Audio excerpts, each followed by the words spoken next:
And today it was all about really taking the lessons from sports and seeing to what extent they could be applied to business.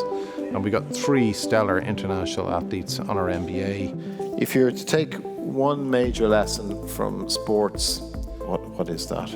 In terms of sport, there's 2 pains, the kind of the pain of regret or the pain of sacrifice. So which one do you want to have?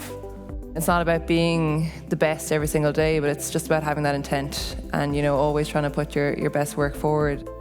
In life as well, you'll have a really good plan. In business, you'll have a really good plan, a really good strategy that you'll be, be going along. But there's going to be bumps and hurdles, things are going to go wrong. Sport and doing an MBA, they're more similar than I would have thought.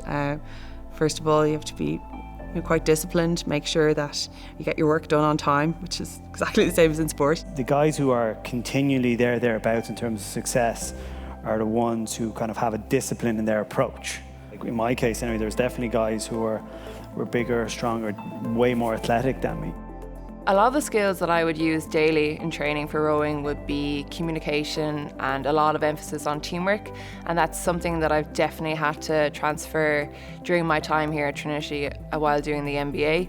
Initially you don't really know what's going to work for each team, you don't really know what the end product might look like, but it's about that constant communication and feedback for each other. Yeah, I loved it. I thought the Dean drew some really nice parallels between, business and sport. We had a really good kind of diverse mix of kind of sporting backgrounds. My beliefs around the disgusting amount of work that has to go into rowing was confirmed.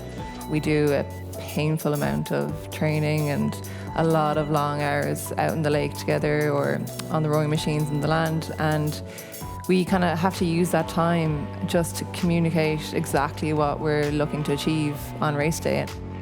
One general point that really kept repeating itself in many different forms was the importance of having a clear vision and strategy. Everybody is highly motivated and focused on delivering the same outcome. And I think when you look at organisations, that too is really key. When things don't turn out according to plan, if Jamie's like the corporate environment where you've got a big team to deal with, you're like the SME side of it. When I actually came down to the Olympics, I had this massive folder, because every day when I'd come in from training or racing, I'd write down my notes and I'd draw out the race course and what was good on it.